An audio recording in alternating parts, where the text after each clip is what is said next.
నేను విషయాన్ని మాట్లాడుతాను. బాబు అనితమ్మ గారిని ఆ తాగుబోసు వచ్చినాడు తోసేశాడు. ఏమైంది? అమ్మగారు కింద పడిపోయారు. బాధతో మెలికి తిరిగిపోతున్నారు. ఓ మై గాడ్, నాకు చాలా భయంగా ఉంది బాబు. మీరు తొందరగా రండి బాబు. నేను వెంటనే బయలుదేరి వచ్చేస్తాను. ఈ టైంలో ఎక్కడికండి? అనిత కింద పడిపోయిందంట. నేను వెంటనే దగ్గరుండి హాస్పిటల్కి తీసుకెళ్ళాలి. వేరే ఎవరైనా తీసుకెళ్తారండి. ఇప్పుడు మీరు వెళ్ళొద్దు ప్లీజ్. అర్థం లేకుండా మాట్లాడుకో.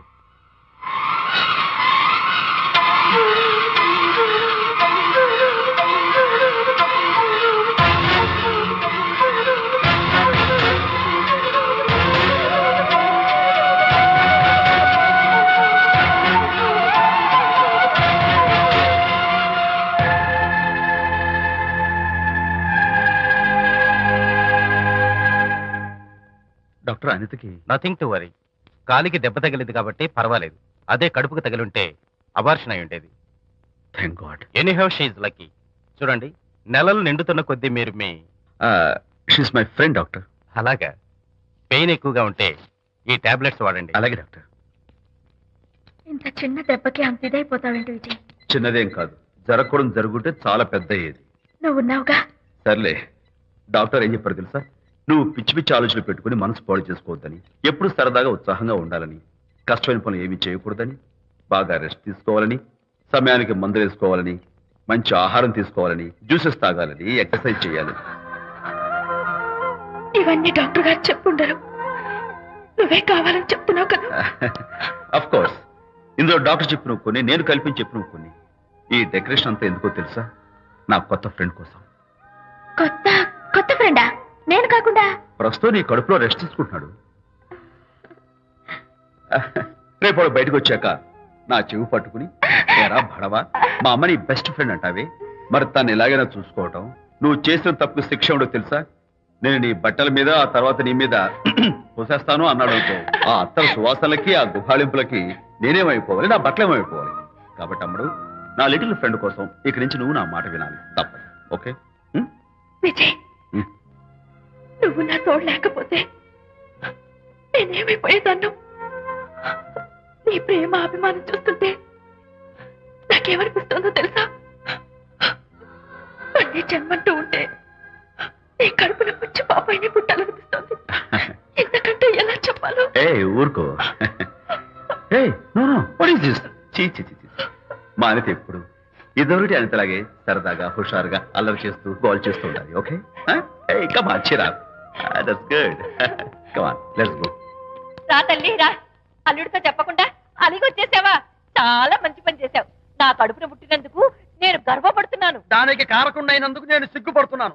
ఆడపిల్ల అడిగి అత్తవారి నుండి వచ్చేస్తే 4 మంచి మాటలు చెప్పి పంపించాల్సింది పోయి వెనకేసుకొస్తావా వేరు పెనుగా అన్నాడు సుబ్బాయమ్మ భర్త తన భార్యతో. శాంతి, శాంతి. అల్లుడు గారా, రండి రండి. ఏమిటి శాంతి, మాట మాత్రమే చెప్పకుండా వచ్చేసావు? మాట వినని మనిషితో చెప్పి రావాల్సిన అవసరం నాకు లేదు. సర్లే, పద ఇంటికి. ఏ ఇంటికి? మన ఇంటికి. ఇల్లాలి మాటకు విలువలేని ఆ ఇల్లు దాని ఇల్లు ఎలా అవుతుంది? మీరు ఆపుతారా?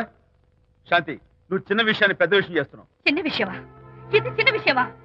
పెళ్లిలో అది మీతో రాసుకు పూసుకు తిరుగుతుంటే చిన్న విషయమని సరిపెట్టుకున్నాను. నట్టి నడి బజార్లో మీరు దాన్ని కౌగులించుకుని ఓదారుస్తున్నానని చెప్తే చిన్న విషయమని సర్ది చెప్పుకున్నాను. ఇప్పుడు నా కౌగులి కంటే దాని లోగిలే ముఖ్యం అనుకోవడం చిన్న విషయమని నేను అనుకోవట్లేదు. శాంతి, ఆ రోజు నాతో షిడ్నీ షెల్డన్, జెఫ్రీ ఆర్చర్స్ నవలు చదివేదాన్ని, ఆ మాత్రం నాకు తెలియదా అన్నావు. అంతంతలా పుస్తకాలు చదవడం కాదు, మనుషులు చదవాలి, వాళ్ళ మనసుల్ని అర్థం చేసుకోవాలి. బయలుదేరు. అబ్బో, ఇప్పటికే నిన్ను నీ ఫ్రెండ్ ని ఎక్కువగా అర్థం చేసుకున్నావు. అందుకేనండి చాలా ఎక్కువగా మాట్లాడుతున్నారు. ఇది మా మొగుడు పిల్లల మధ్య సమస్య, మీరు అనవసరంగా జోక్యం చేసుకోకండి. ఇప్పుడు సమగా ఉందా? శాంతి, ఇంతకీ నువ్వు ఇంటికి వస్తావా రావా? వస్తాను, కానీ ఒక కండిషన్ మీద అయితేనే వస్తాను. ఇక మీరు అనితింటికి వెళ్ళకూడదు, తనతో మాట్లాడకూడదు. అంతేకాదు, మీ ఆ ఫ్రెండ్షిప్, ఆడ ఫ్రెండ్షిప్ పర్మనెంట్ గా కట్ చేసుకుంటేనే వస్తాను. శాంతి, మీరిద్దరు నాకు 2 కళ్ళు లాంటి వాడు, అందులో కన్ను పొడి చేసుకోబడేలా? ఇవాళ 2 కళ్ళు అంటారు, రేపు 2 ఇళ్ళు అంటారని ఏంటి గ్యారంటీ? ఆహా, అయితే ఫైనల్ గా చెప్తాను విను. అనిత నాకు ఫ్రెండ్, నేను తనతో మాట్లాడతాను, తన ఇంటికి వెళ్తాను, తన బాగోగులు చూస్తాను. నీకు ఇష్టమైతే నాతో రా, లేకపోతే మీకు మీ ప్రత్యేకమైన ఫ్రెండ్ మీద, ప్రత్యేకమైన ఫ్రెండ్షిప్ మీద మోసు తగ్గి పెళ్ళం కావాల్సి వచ్చి నా కాళ్ళ దగ్గరికి వచ్చినప్పుడే నేను వస్తాను. నీకు అంత డెకరేషన్ లేదు. పవిత్రమైన స్నేహానికి అర్థం తెలుసుకుని భర్త లేని ఆడదాని బతుక్కి అర్థం లేదని గ్రహించి నువ్వే వచ్చి నా కాళ్ళు పట్టుకుంటావు. Mind it.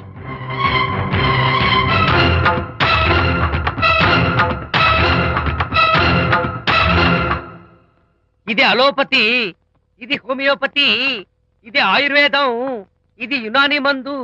ఏమిటివి? Complan, Bournvita, Horlicks. ఇవన్నీ ఎందుకు? నాతో షాప్ ఓపెన్ చేయిస్తారా?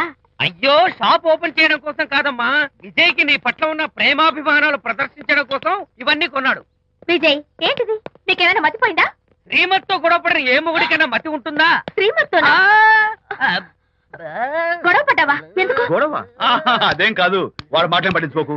నేను నమ్మను. నువ్వేదో దాస్తున్నావు. డైట్. హరి, నువ్వు చెప్పు. అబ్బే, వాడికేం తెలుసు, నేను చెప్తాగా. చెప్పు. ఇవాళ పొద్దునే నేను టిఫిన్ తిందామని ఆ. పెళ్ళామా నాకు ఒక పెసరట్ వేసి పెట్టు అన్నాను. తనేమో ఇంటైనా నేను ఇడ్లీ చేసి పెడతాను అంది. నేను పెసరట్ అని తను ఇడ్లీ అని ఇద్దరు చిన్న గొడవ పడ్డాం. ఓ, అంతే కదా? అంతే అంతే కదరా? అంతే అనుకుంటా. అంతే. అమ్మయ్య, నేను ఇంకా ఏదో పెద్ద గొడవని కంగారు ఓ, no, no, no, పడ్డాను. no. అనిత, నీ చేత్తోటి ఓ మంచి స్ట్రాంగ్ కాఫీ. 1 minute. నాకు కూడా. నీకు నేను ఇస్తాను కదరా. ఏంట్రా కూస్తున్నావు? ఏంటి ఈయన విజయ్? హరిశ్చంద్రుడు పూనాడు. ఒరేయ్, అబ్బో. అనిత ఉత్తమ మనిషి కాదు, ప్రెగ్నెంట్. అవును. అసలే తన ప్రాబ్లమ్స్ తనకున్నాయి, పైగా మన ప్రాబ్లమ్స్ కూడా చెప్పి వరీ చేయాలా? అబ్బో, తన డెలివరీ అయ్యేంత వరకు తను సంతోషంగా ఉంచడం మన రెస్పాన్సిబిలిటీ. అలాగే. ఇక మీద మన అబ్బో. ఇంటి గొడవలు చెప్పావో ఇక్కడ అమ్మో. Vijay, coffee ready. Thank you. Anita, ఈ మధ్య నువ్వు పెయింటింగ్స్ వేయడం మానేశావు. డెలివరీ అయ్యేంత వరకు బాబును ఊహించుకుంటూ ముద్దొచ్చి పిల్లల బొమ్మలు పెయింట్ చేసావనుకో, చాలా బాగుంటుంది. అలాగే విజయ్. త్వరలో ఆల్ ఇండియా పెయింటింగ్ కాంపిటీషన్ జరగబోతుంది. అందులో నువ్వు కూడా పార్టిసిపేట్ చేసావనుకో, అవార్డు నీకు గ్యారంటీ. నిజంగా? నీకు అవార్డు రావాలంటే ఒక చిన్న ఉపాయం ఉంది. ఏమిటిది? ఏముంది? నన్ను బాలకృష్ణుడిగా ఊహించుకుని విచిత్రంగా ఒక బొమ్మ గీయి. అదేమిటో అర్థం కాక మోడర్న్ ఆర్ట్ అనుకుని నీకు ఫస్ట్ ప్రైజ్ ఇస్తాను. నవ్వించాను. మన కష్టాలు. సరే, మొయ్. కాఫీ తీసుకో.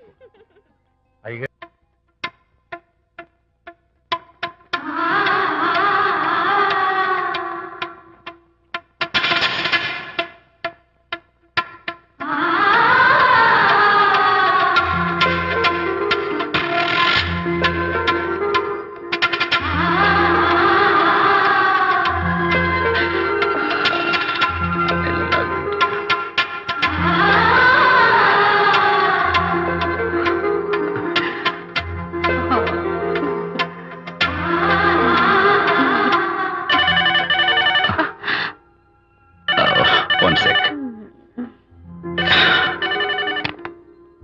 హలో, నేను విజయ్ మాట్లాడుతాను. బాబు, అనితమ్మ గారిని ఆ తాగుబోసచ్చినోడు తోసేశాడు. ఏమైంది? అమ్మగారు